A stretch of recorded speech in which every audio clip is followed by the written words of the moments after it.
C'était pour vous partager pendant qu'il y a l'orage et qu'il y a une petite accalmie.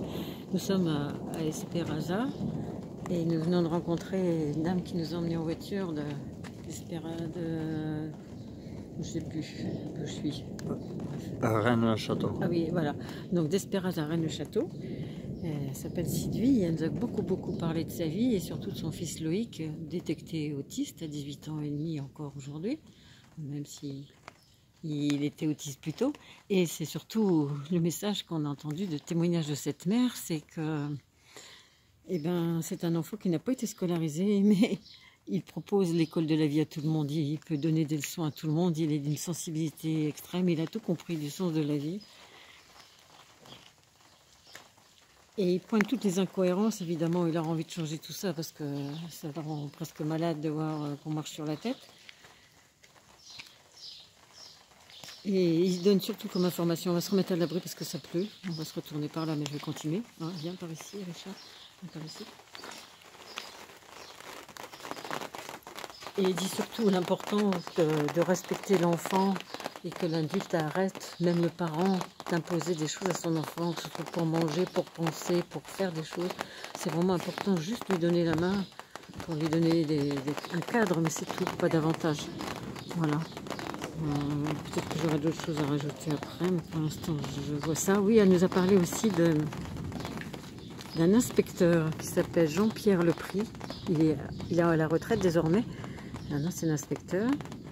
Lepris, je pense que ça s'écrit L-E-P-R-I-X.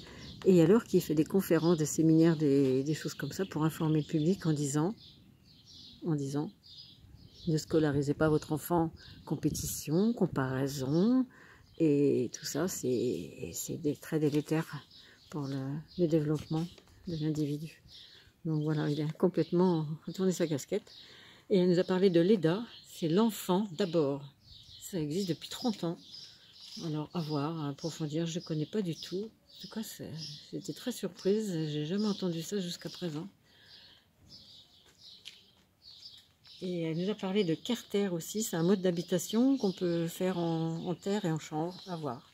Voilà, donc c'est très riche ces échanges, des personnes très... Figurez-vous que oui, on n'a même pas fait de stop. On était au bord du pont en sortant du marché d'Esperanza et je croise un sourire, cette dame, et je lui dis, on va aller par là. Elle me dit, mais c'est pas mon chemin, j'habite ici, c'est ici. Puis elle me dit, oh mais je vais bien vous emmener, ça me plairait bien de faire connaissance avec vous, réciproquement. Bon. Nous venons embarquer et ça a duré plus d'une heure ou deux à partager ensemble, sous l'orage, dans la voiture, sous la pluie, bref, magnifique. Et elle nous a dit, si vous n'avez rien pour dormir ce soir, venez chez moi. Vous vous rendez compte? C'est la conclusion, c'est confiance en la vie, laissons-nous guider par la vie. À aucun moment nous n'avons rien décidé, tout se fait tout seul, tout seul, tout seul, tout seul.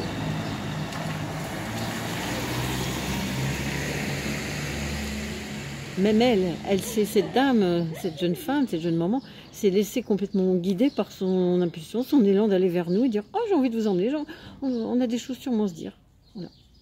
On n'a rien décidé ni dans nos têtes, ni l'une ni l'autre.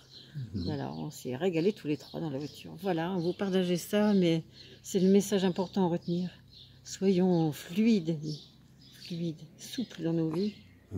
Et ne rien vouloir, ne rien attendre, c'est prodigieusement important. Je pense qu'on disait avant, mais le vivre là intensément depuis 2 jours qu'on est arrivé là, on a quitté notre logement.